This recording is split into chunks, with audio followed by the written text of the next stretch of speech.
Hello guys, welcome back to my YouTube channel.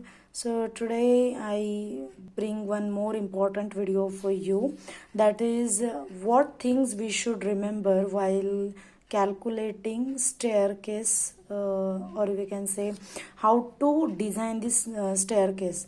So you can remember these things, that is minimum specification for staircase calculation. So what are the minimum things? So the maximum height of rise or riser should be 150 mm to 200 mm. It depends whether your building is public or residential. The minimum trade length should be 250 to 300 mm. Again, it also depends upon the building. Is it a commercial, public or residential building? Okay, so the length of the step should be minimum of 600 mm.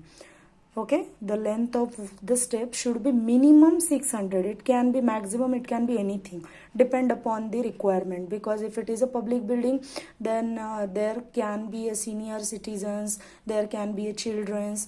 Okay, many varieties of passengers are going to use that staircase, so the criteria varies for it. So that's why I have specified the minimum things for it, or minimum criterias. So you have to remember this, and it will be helpful for you to calculate rest of the things.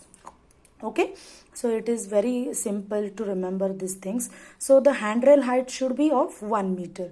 Okay, you can exceed depending upon your requirement, but it should be 1 meter. So tentative things are this, accordingly you can change this.